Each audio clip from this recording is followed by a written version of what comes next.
The next segment is the Grand Board Round, and may I now invite the chairperson, Dr. Bandhusi Ratnayaka, and the Ushani Varya Peruma to introduce the panelists. Thank you.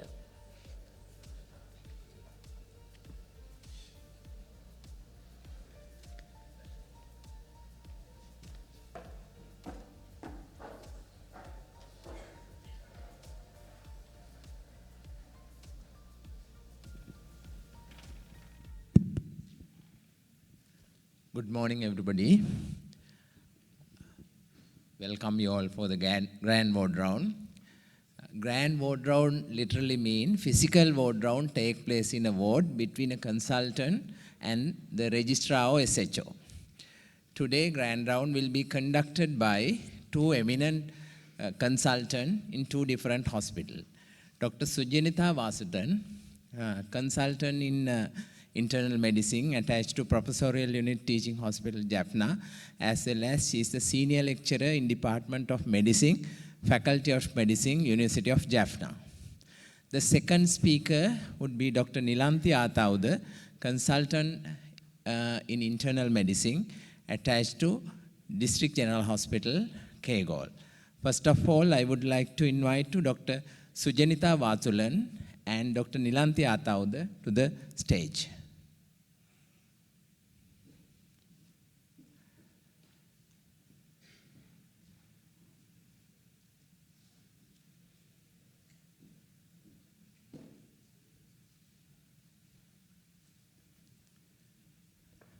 Thank you. First, I will take you all through the teaching hospital, Jaffna, in the professorial unit, Jaffna, professorial medical unit, Jaffna. We'll see how the board round will take place in professorial unit in Jaffna. I would like to call Dr. Thusipan, registrar in medicine, to the podium to present here. Now, over to you, Sujanitha, to start the proceedings. Good morning, madam. Good morning, everyone. So today, madam, we have got a patient. She's a 50 years old mother of 3 children and diagnosed patient with diabetes for 5 years who has presented with a right side eye pain with throbbing type headache with a reduced lateral movements of her eye causing double vision for a 6 months duration. It has been progressively worsened over the time despite several medical consultations, and she denies any history of visual impairment or visual field difficulties.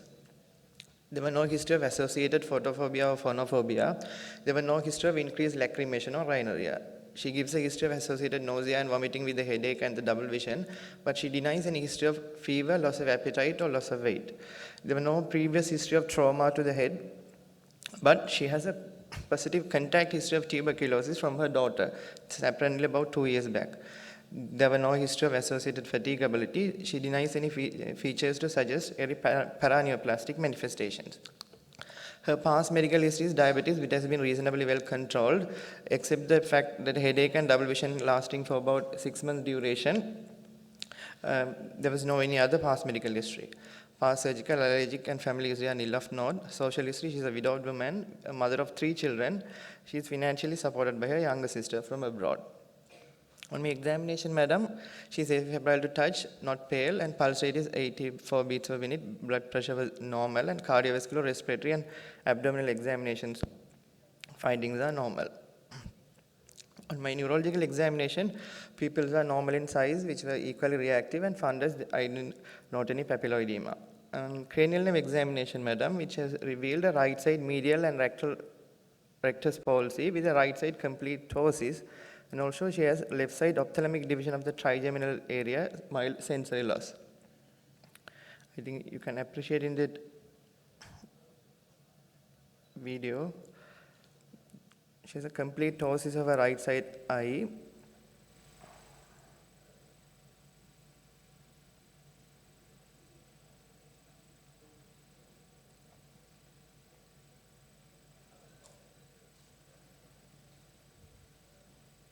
And also we can appreciate the lateral rectus and the medial rectus palsy of the particular eye.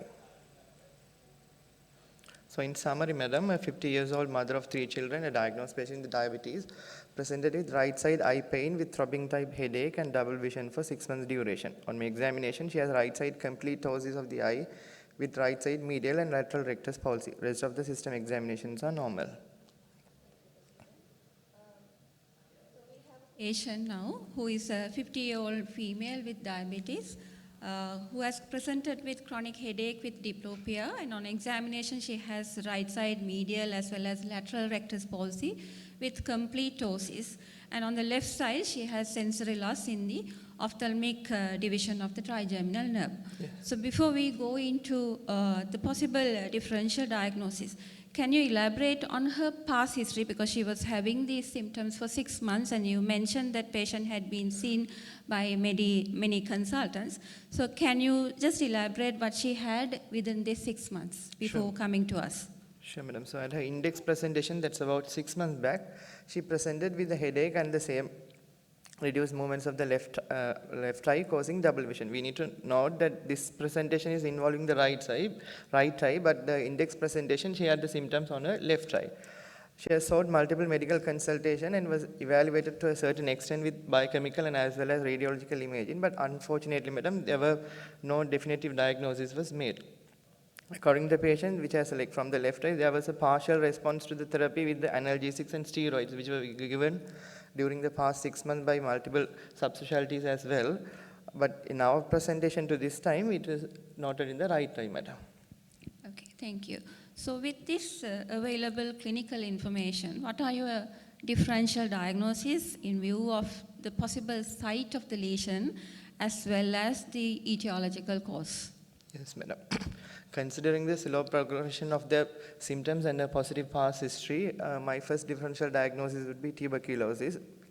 And also I would like to consider other granulomatous diseases like sarcoidosis as well, which will mimic tuberculosis.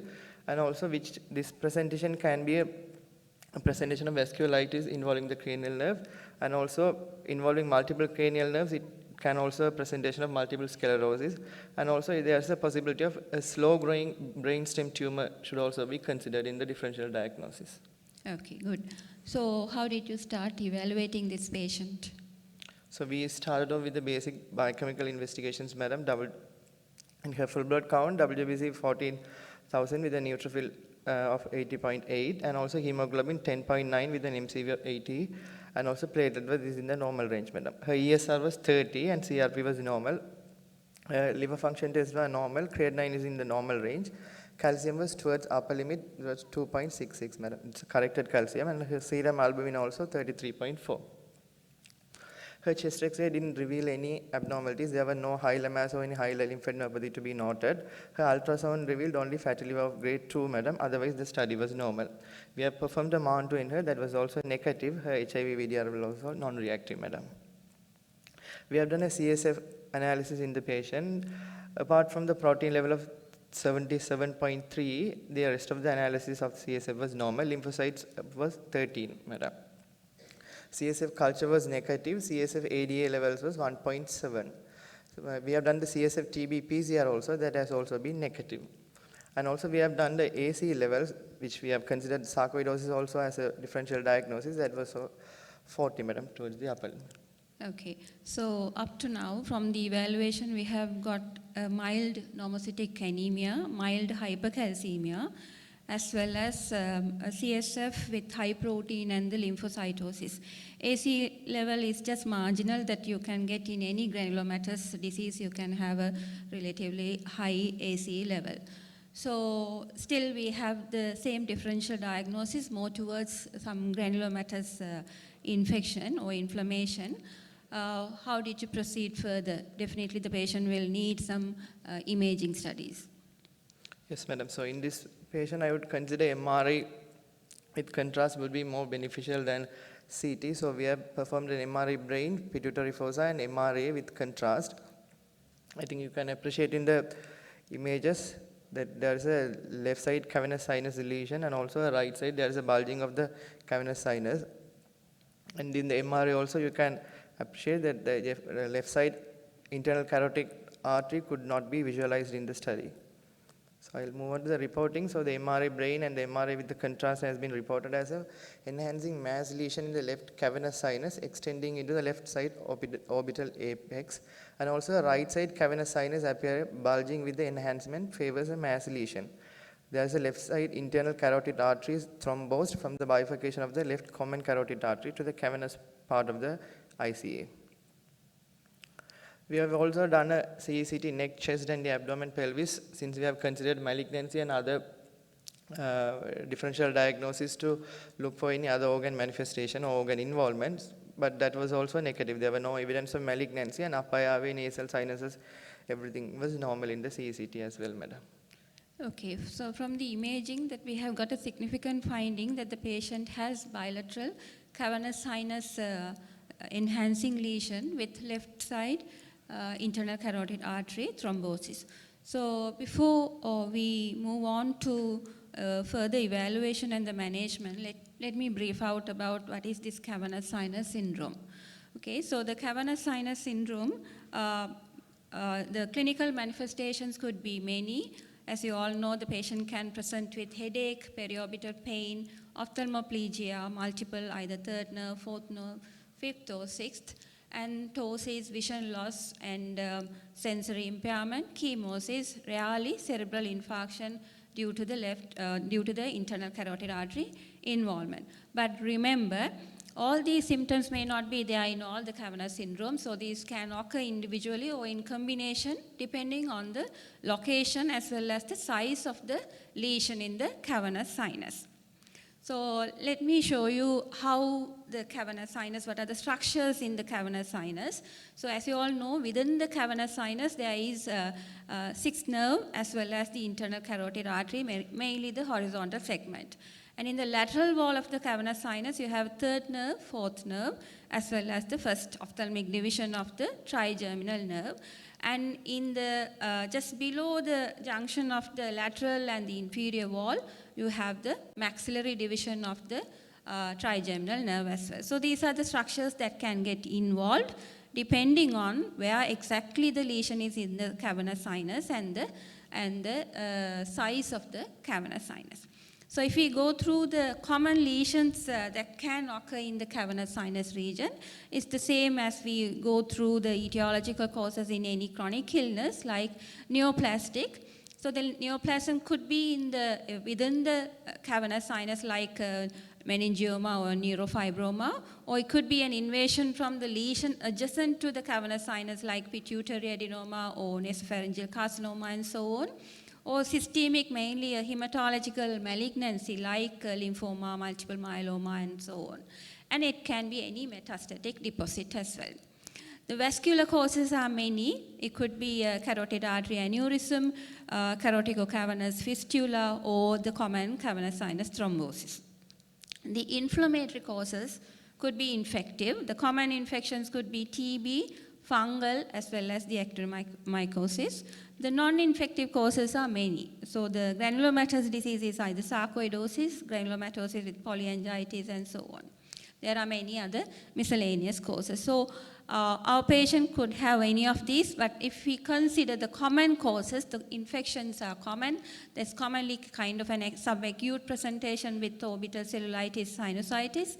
Could be a lymphoma, meningioma, or metastasis, or locally infiltrating tumor, or inflammatory disease, either due to infections or non-infections. Okay, can you let me know what happened later on after having this imaging finding? How did we arrive at a diagnosis? Yes, madam. So due to the diagnostic dilemma that we had even after performing an MRI and also the other biochemical investigation, we have done a multidisciplinary team discussion at our ward setup involving multiple subspecialties, the neurology and neurosurgical team as well. So from the MDT, it was decided to take a biopsy from the right side cavernous lesion, and the neurosurgical team kindly agreed to perform the biopsy. So here you can appreciate the biopsy finding from the right side cavernous lesion. So the reporting that came as a fibrous tissue fragments with a few epithelioid histocytic granuloma, Langhans type giant cells are identified. Stroma shows a lymphocytic infiltrate and caseous necrosis was not seen. So the impression that was given by the histopathology team was a granulomatous inflammation. TB is the most likely cause for this. Let me tell you that the tuberculosis and sarcoidosis in the histopathological view, it may mimic each other. To differentiate the TB from the sarcoidosis, TB normally shows caseous necrosis with a lymphocytic cuff in the granuloma with inflammatory cells classing granuloma, whereas sarcoidosis, it's non-caseating discrete granuloma. But the definitive differentiation is not possible, and the TB culture of the lesion would be helpful, but most of the time it's also elusive. So the final diagnosis from the biopsy, considering the biopsy and the imaging and also our biochemical findings with the positive contact history of tuberculosis, we concluded as a cavernous sinus tuberculoma with a left-sided internal carotid artery thrombus. So management, so from the diagnosis, we started the patient with an anti-TB treatment with the monitoring of liver enzymes, and also since it's a CNS tuberculosis, we started her with the steroids as well. Steroids has been given for about 6 weeks with the tapering of regime. For the left side internal carotid artery thrombus, we started the patient with subcut enoxaparin. We had a discussion with the hematology team. They have suggested, due to the high risk of interactions between the warfarin and the anti-TB drug, it's advisable to start with the enoxaparin. So we started the patient with the enoxaparin, and we plan for a follow-up MRI after the completion of anti-TB treatment after 3 months. Okay. So as you have correctly said, the histology was most of the time it will helpful, but in this case, the caseation was not seen as we expect in a tuberculosis. But generally, you may not be able to differentiate just because the caseation is not there or is there. So there are many other features. In TB, you may get a coalescing type of granuloma where you have many granulomas matted together, and also you can have an inflammatory cuff that is mainly with the lymphocytic. So that is the differentiation that you can make, or features supportive for a CNS TB. Now, in this patient, we made a diagnosis of CNS tuberculoma based on the strong contact history of TB with the available investigation of the lymphocytic predominant with high protein CSF analysis, as well as the cavernous sinus enhancing lesion and the thrombosis. So let me take you through what is this CNS TB. So generally you can classify the CNS TB into both brain as well as the spinal TB. So if you take the intracranial TB, it could be a tuberculoma. It can be single, but often it is multiple scattered all over.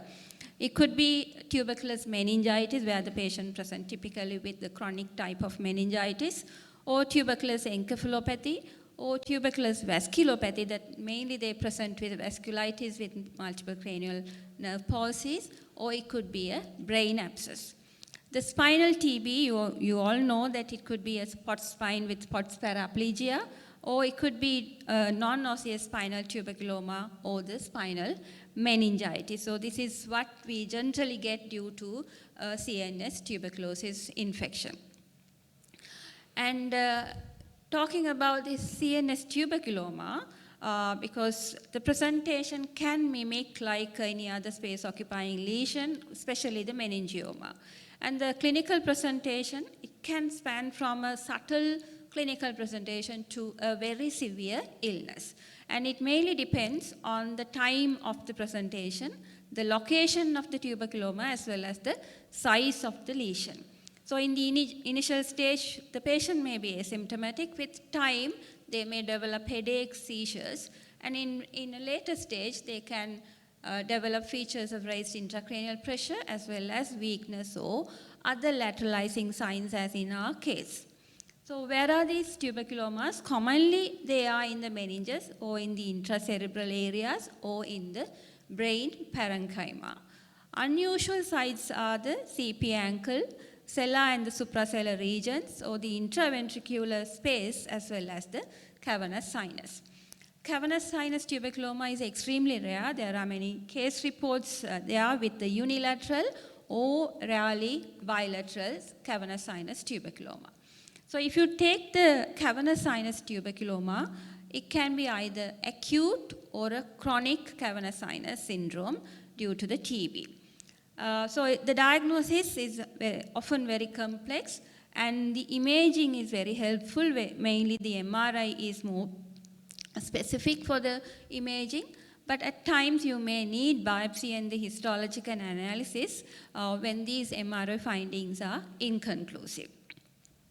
So talking about the CNS TB, because as our patient had an internal carotid artery thrombosis, it's well described. You can get arterial as well as venous thrombosis in CNS TB, and the mechanism is mainly either due to infiltration, proliferation, or necrotizing vascular inflammation of these underlying vessels. So this inflammation commonly occurs intracranially, mainly in the gyri and the sulci, those regions. But it can affect the large intracranial blood vessels as well, as in our case, and resulting in vasculitis, thrombosis, sometimes narrowing due to the vasospasm as well. So the thrombosis in CNS TB is well described. And as you all know, we discussed the structure of the cavernous sinus, where you have the horizontal segment of the internal carotid artery lying in the cavernous sinus. So it's most likely it may be due to the surrounding inflammation as well. So now we have started on treatment with the anti-TB and anticoagulant as well as anti-TB with the steroids. Can you update me what's going on with this patient, how the clinical progression of this patient with the treatment? Sure, madam. So at present, roughly about after 3 months of the anti-TB treatment, there were no worsening of clinical signs after the commencement of treatment, and patient has reported that her headache has subsided. And regarding her clinical condition, her right side third nerve palsy has improved, but the lateral rectus palsy remains same till now. But she didn't develop any side effect or adverse effect for the anti-TB treatment so far. And we have planned to continue the ATT for 1 year with the monitoring of interval MRI imaging. In this video, you can appreciate that her ptosis has been completely resolved on the right side.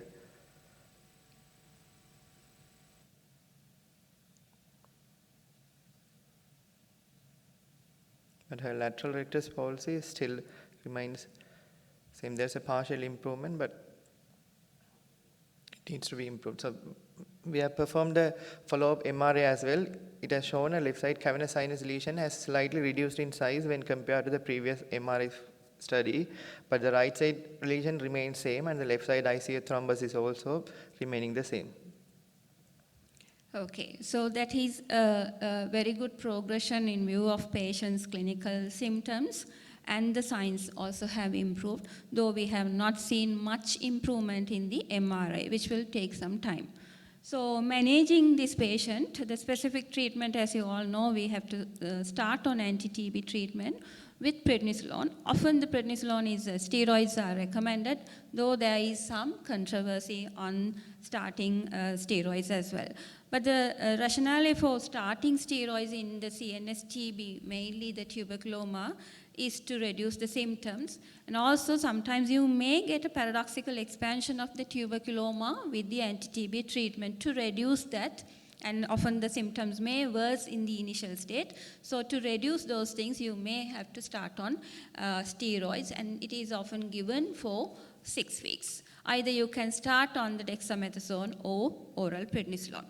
So the lesion can take even more than 18 months to resolve with the ATT as a function of size. So sometimes you may have to continue the treatment even beyond 2 years. Okay? And so this is how we have treated, and the diagnostic approach, what we have done in this patient is having an extensive medical history, especially the relevant past history, a detailed examination, in this case a very good neurological examination, a serological testing, and looking actively for any extra CNS TB which may have given an early diagnosis, but in this case the patient did not have any evidence of other extra CNS manifestations of the TB. brain imaging, MRI and the biopsy were very helpful, and we have done the evaluation to rule out the other differential diagnoses, especially the sarcoidosis and so on. So I hope this discussion on the case of multiple cranial nerve palsy may have benefited for you all. Thank you, Thusipan, for your presentation. Thank you, madam. Thank you. Thank you very much, Dr. Thusipan, for your the excellent presentation. Thank you, Dr. Sujanitha, for your detailed explanation on this rare case and the presentation. Now, this case is open for discussion. We can entertain three or four questions. Now it's the time for the audience to ask questions from Dr. Thusipan as well as Dr. Sujanitha. Hi, Solomon Dari from the UK. My understanding is that CNS TB is very uncommon without extra CNS manifestations. So I was quite surprised to see no non-CNS manifestations of TB. The non-CNS manifestation of TB, you can have a CNS TB without the other manifestations of the TB as well. But most of the time there could be some evidence for the previous TB in the patient, like a previous pulmonary TB. It has been reported in cases where patient was treated for pulmonary TB and later on they present with CNS tuberculoma. But there are cases where they have presented only with the CNS TB manifestations as well. So that's how, and the remarkable, of course, we had a doubt whether this could be a sarcoidosis, though there was a strong history of TB in this, family history of TB in this patient. And anyway, we started, and the other point towards TB was this patient had been treated with steroids many times before she came to our ward.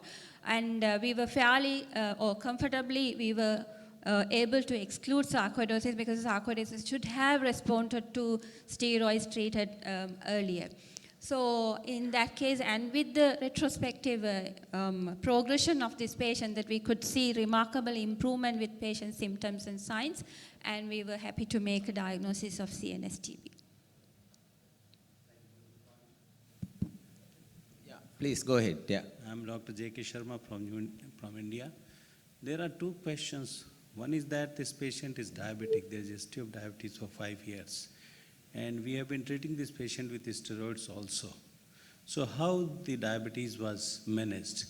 Because if we do not manage diabetes, then it becomes difficult for TB to be kept under control. And second thing is that, what is the cut point where we stop the anti-tubercular treatment in this patient? Answering your first question, that this patient had a very good control of TB even on admission. And then she was on oral hypoglycemic, only on oral hypoglycemic drug on admission. And when we started on steroids, we were able to only to escalate the oral hypoglycemic drug by adding another second drug. And she never had any problem with diabetic control, and it was very well maintained with oral hypoglycemic. Of course, we expected there could be a deterioration in the blood glycemic control, but it has not happened. And we were able to, without switching back to insulin, we were able to manage with the oral hypoglycemic drug. The second question you asked about the anticoagulant or the... Okay, so the guideline says that this needs to be continued until the complete resolution of the lesion. So although the patient may improve clinically, the function of the size of the tuberculoma may take a longer time. So there is no specific guideline as such, but many case reports have been there, and it recommends that the anti-TB should be continued until the complete resolution of the lesion. That is why the interval MRI is recommended every 3 to 6 months of this patient, so that we can monitor the size of the tuberculoma.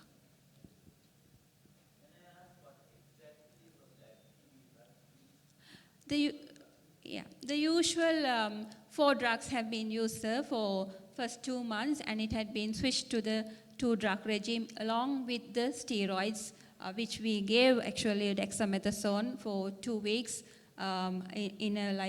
Started with 0.3 milligram per kilogram, then 0.2 and 0.1. But the anti-TB regime had been the usual regime, which we were using the 4-drug combination for the first 2 months, and later on 2 drugs.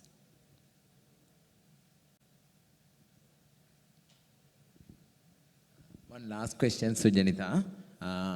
So in general understanding in tuberculosis, high ESR and positive MAN2 test. In this case, ESR is 30, MAN2 test is negative. Is that common in tuberculoma? I'm not very sure particularly about tuberculoma, but then this patient is a diabetic patient as well, though it is very well controlled. Often we expect a high ESR with the TB infection as well as a MAN2, but you cannot exclude TB just because the ESR is normal, which is expected. But it is very common in a very immunocompromised people to have a negative MAN2 as well as the low ESR. But that is why we have went ahead with the HIV screening and the STD other infections which were negative for this patient, except that the patient had diabetes. Thank you very much. That's the end of first GAN round. And I will hand over the microphone to my co-chair, Dr. Sujanitha, to start the second round. Okay, thank you. So for the second segment, now we take you to a medical ward in the District General Hospital, Kegal. And may I cordially invite Dr. Tharanga Athapattu to present the case. And over to you, Dr. Nilanthi, to move forward with the discussion. Thank you. Thank you. Tharanga, shall we start our ward round? Yes, madam. Good morning, madam. Good morning, everyone.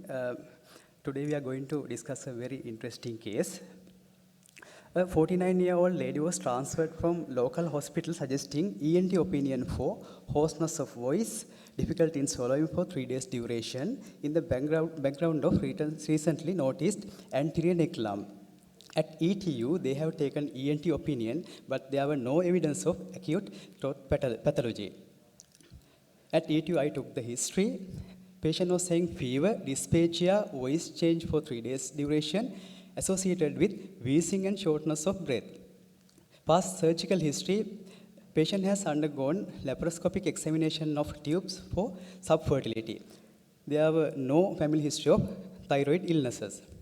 On examination, patient was ill-looking and febrile. Patient was tachypneic with respiratory rate of 30 per minute.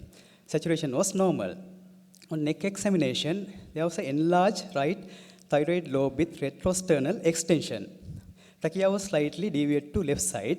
There were no bruise, no cervical lymphadenopathy. There were no peripheral features of thyrotoxicosis. Patient was hemodynamically stable with no additional heart sounds. There were bilateral bronchi in lung examination. Other examination was normal. So our tentative diagnosis is bronchitis with acute thyroiditis, madam. We ordered relevant investigations, including thyroid function test and ultrasound scan neck.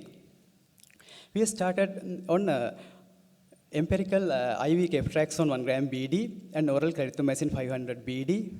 Though the patient is not critically ill, we were anticipating that the patient would develop more complications. So we transferred patient to HTU care. Now investigation results are available. Patient is having severe neutrophil leukocytosis. Both CRP and ES are high. Patient's chest X-ray is normal. Though we were suspecting acute thyroiditis, look at the TSH and free T4 level, it is normal. We could get ultrasound scan neck done then and there.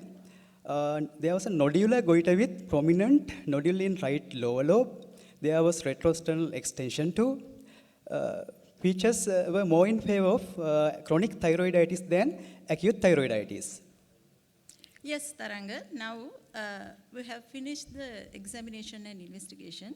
Can you explain the entire symptomatology with your examination and investigation? We could explain some of the investigation, madam. But dysphagia, hoarseness of voice, we don't know still whether it is due to laryngitis or something else. We couldn't confirm any pressure effect from nodular goiter, madam. Yes. This time, I thought something is lacking, and so we discussed with the consultant ENT surgeon.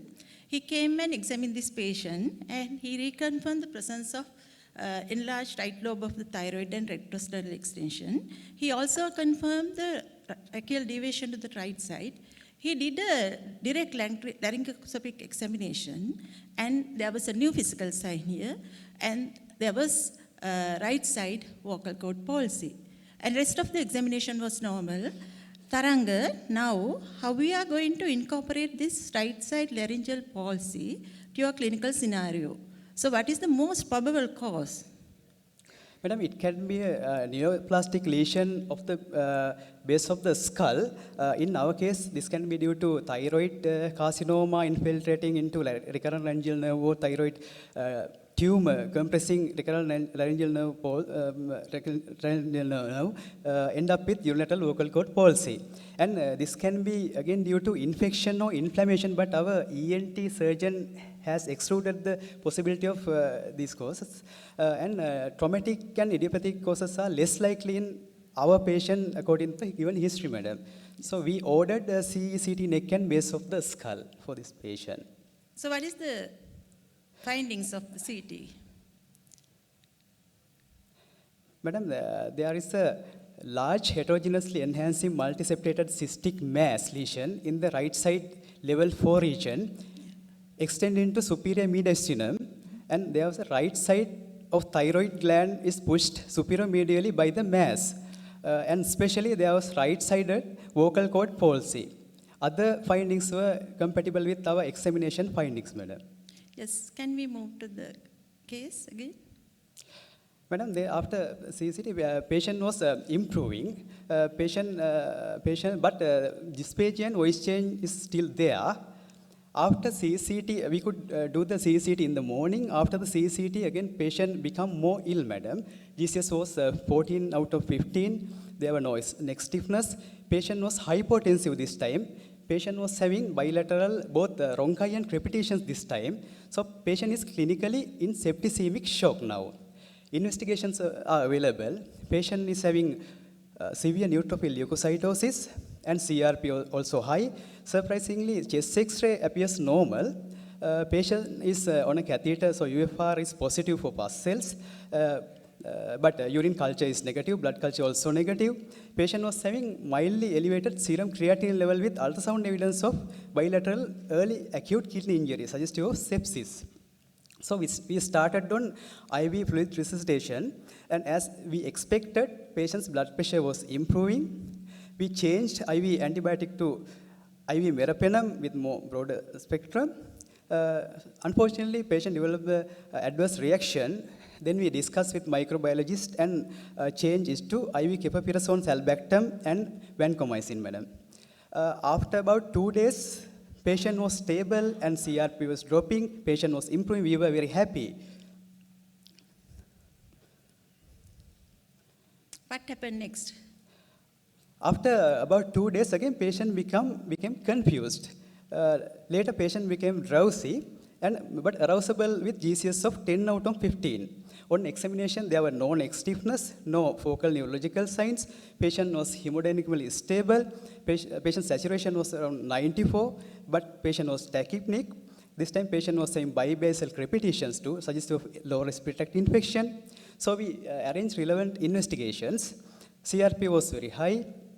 NCCT brain was normal. All cultures, including urine culture, blood culture, again negative. As patient was having features of encephalopathy, we arranged lumbar puncture, madam, examination, but it is normal. So, Tharanga, so what are the causes of encephalopathy related to this patient? Madam, it can be infection, it can be vascular neoplastic causes, but we have done lumbar puncture examination. It was negative, so infection is out.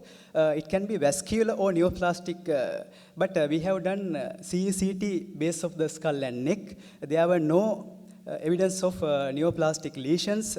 There were no features of CVA, so both causes are out. And we have to find out whether this is autoimmune in origin. And we have to exclude metabolic causes, especially such as hypocalcemia, hypercalcemia, and hyponatremia, madam. So we have arranged all the investigations, including antinuclear factor, blood gas analysis. As patient was low in GCS, we had to insert a NG tube, but we failed. We had to take gastroenterology assist.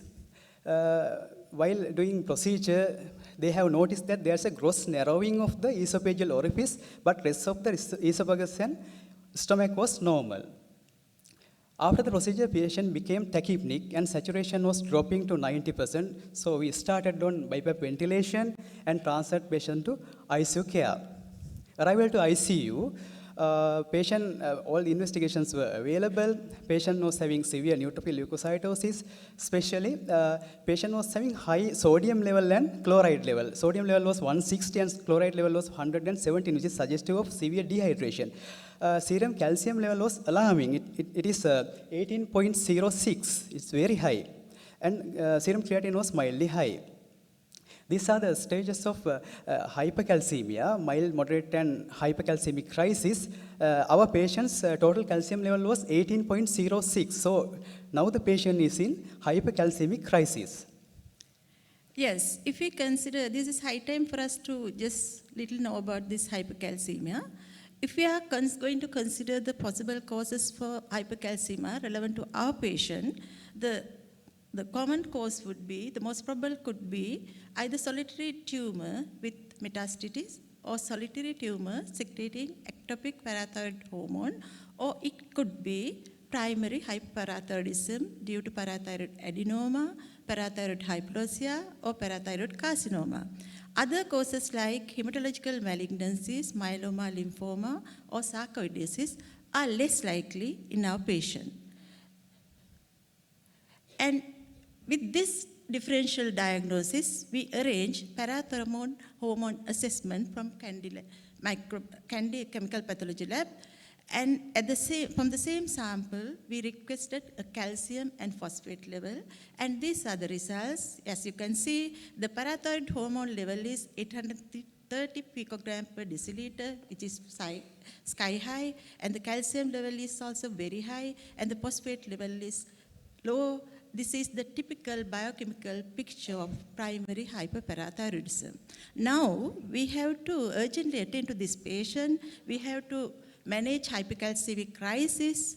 We have to reassess the CT scan in relation to primary hyperparathyroidism, and we have to arrange CT-guided true-cut biopsy for this patient. In fact, we went and discussed with the consultant radiologist. Now we have a patient with primary hyperparathyroidism. So we assess all planes of the CT scan. As you can see in the first picture, there's a lesion at level 4 region, and it is compatible with, the lesion is in posterior to the right lower lobe of the thyroid. It is low attenuation, hypodense lesion. This site is the place for anatomical location for parathyroid glands. So in other words, this patient is having primary hyperparathyroidism. There's a lesion at the anatomical site of the parathyroid gland, and this is a parathyroid adenoma or carcinoma. If you are going to the second slide, you can see that this is extending retrosternally to the mediasternum. If you see the third picture, you can see there's a superior mediastinal mass. If you take three together, we can see it is not ectopic parathyroid hormone secreting tumor. It is a huge parathyroid adenoma extending to the superior mediastinum. Can we move to the other side? So, madam, true-cut biopsy report of the lesion is available. There's a low-grade neoplastic lesion compatible with parathyroid adenoma or carcinoma is there, and there's the follicular thyroid neoplasm is less likely. This is the report. So now we have a problem here. As clinician, we have to treat this patient hypercalcemia aggressively. So I just went through all the literature guidelines. So I'll just summarize that. So fluid resuscitation should be done aggressively, 4 to 5 4 to 4.5 liters per 24 hours. Then high calcium levels are due to increased bone resorption. So bisphosphonate is the drug of choice. There are various bisphosphonate available in clinical medicine, but we have to think about the contraindications like end-stage kidney disease or bisphosphonate allergy. Zoledronic acid is the drug of choice, and resistant cases we can use denosumab, which is a monoclonal antibody, and this is very useful in malignancy-associated hypercalcemia. In resistant cases, we can try hemodialysis. Tharanga, how did we manage our patient at the ICU? We gave IV normal saline 200 milliliter per hour and IV zoledronic acid was given. 12 hours later, patient was having serum calcium level of 11.83. It is in upper region of the normal range. And after 24 hours, patient was having total calcium level of 14.8. Again, patient is in hypercalcemic crisis. Then we arrange hemodialysis, and after that, patient was having nearly normal calcium levels. So at the same time, we investigate for association of parathyroid lesion, multiple endocrine neoplasia type 1 and type 2A. So we have excluded associated pituitary adenoma and pancreatic adenomas with CT scan of the abdomen and the brain. And there are some multiple endocrine neoplasia type 2A associated with medullary carcinoma of the thyroid and pheochromocytoma, which also was excluded with investigation. There are rare association of Con's adenoma and Cushing syndrome with parathyroid adenoma, which also was included with relevant investigations. Removal of the parathyroid adenoma was done by cardiothoracic surgeon. Before the operation, parathyroid hormone level was 879, but just after the surgery, it was 31 within normal range. 1 month after the surgery, both PTH level and calcium level were within normal range. Biopsy report is available. There is a parathyroid adenoma, 6 centimeter in size, completely excised. So now we have a patient with giant parathyroid adenoma. If we are going to summarize the history, this 49-year-old mother presented with lower respiratory tract infection and anterior neck lump. The diagnosis for the neck lump initially was made as a enlarged right lobe of the thyroid with retrosternal extension causing right side vocal cord palsy. In the initial investigation, we couldn't arrive at a diagnosis with CT scan because we didn't have biochemical investigation report. Therefore, according to our radiologist, the possibility of level 4 lesion in the CT scan was lymphangiosarcoma, as we didn't have biochemical investigation. So next slide please. Her clinical recovery was complicated with septicemia, but as clinician, careful observation and logical analysis of new physical sign encephalopathy enable us to open the door for the diagnosis of hypercalcemia. As we all know, neurobiochemistry, calcium is a catalyst, and it alters the metabolism of monoamine oxidase pathway, causing diffuse cerebral dysfunction. And mild hypercalcemia is associated with neuropsychiatric manifestation like depression. Severe hypercalcemia gives rise to various degree of encephalopathy. And 90% of hypercalcemia are due to primary hyperparathyroidism or malignancy, and prevalence of hyperparathyroidism in normal population is less than 0.8. And the causes of hyperparathyroidism are either primary or secondary, and primary hyperparathyroidism is due to parathyroid adenoma, parathyroid carcinoma, or parathyroid hyperplasia.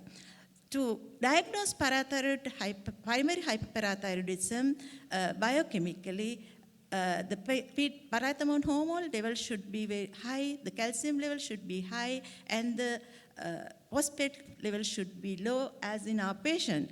And if you want to locate the tumor, we can use ultrasonography, but as in our patient, it is not that useful, and we can perform CT scan of the neck and MRI scan of the brain, which is not that useful, but in our patient it was very useful as we had parathormone assay and we were able to analyze all CT cuts, but the gold standard investigation is technetium labeled systemic scan. It is 60 to 90% sensitive. The next slide. So if you are going to consider parathyroid adenoma, usually they are very small and less than 2 centimeter, but giant parathyroid adenomas are more than 2 centimeter and weighs more than 3.5 gram. Our patient parathorma adenoma size was 6 centimeters, and we couldn't measure the weight.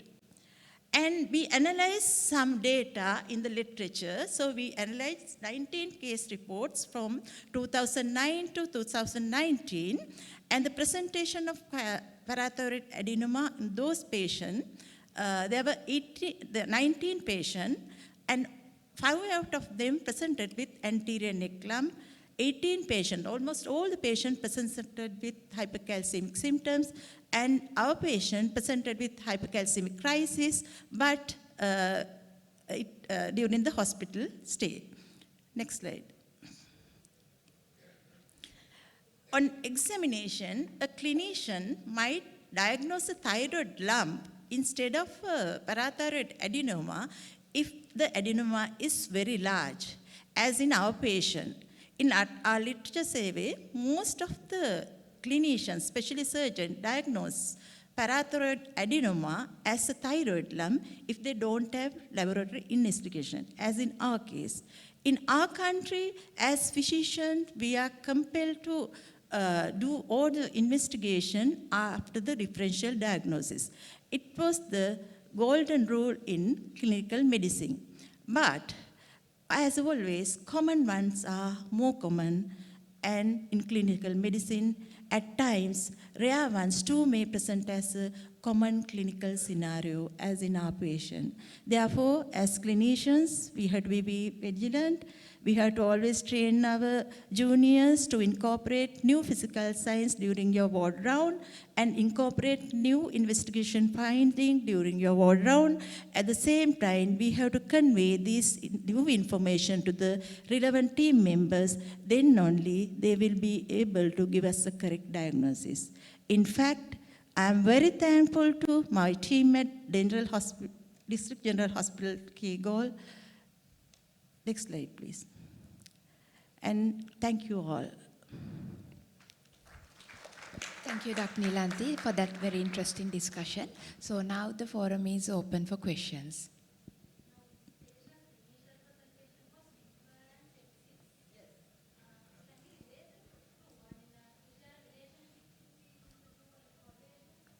No, there's no relationship. This is just a presentation, and because of the thyroid, the lump, we went to the diagnosis of thyroid adenoma, parathyroid adenoma.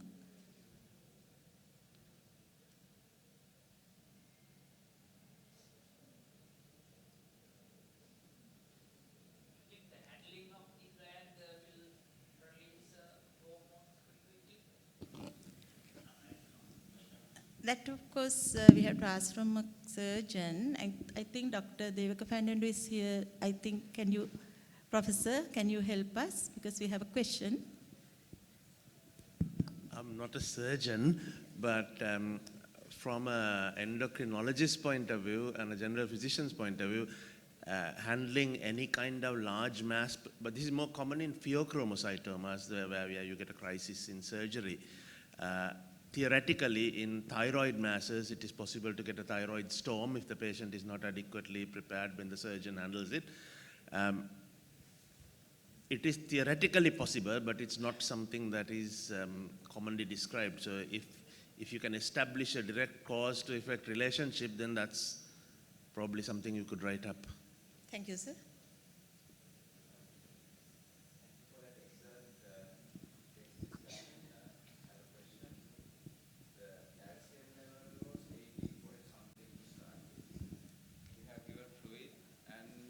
Zoledronic acid. Yes. And after few hours, it came down to just normal level. Not normal. Just 11 or something. Yeah. Is that something we see with Solintonic, as far as I believe, it takes time to act. It takes time, but according to our lab report, it came to 11 point odd, no? 11 point, yeah. But again, it rose to 14 point odd, yeah.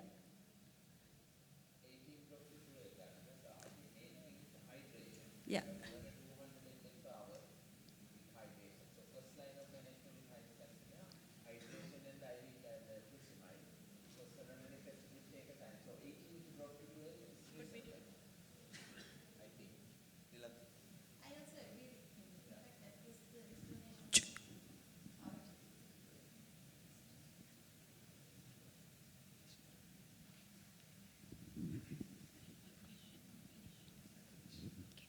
So in the interest of time, we will conclude the session. May I cordially invite Dr. Bandusirti to hand over the certificates to the resource persons. Dr. Sujanitha Vathulan.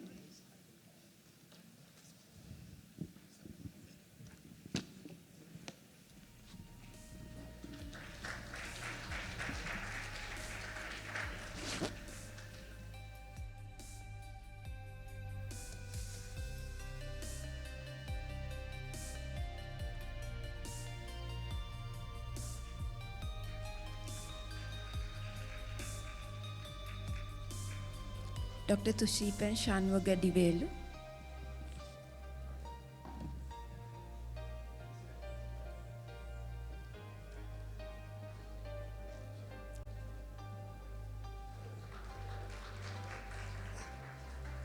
Dr. Tharanga Athapattu.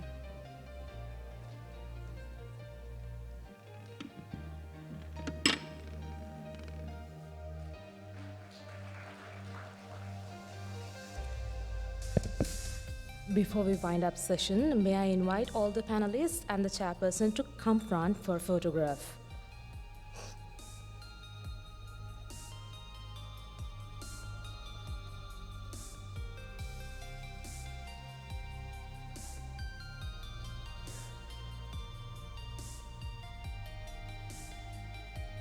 Thank you, everyone.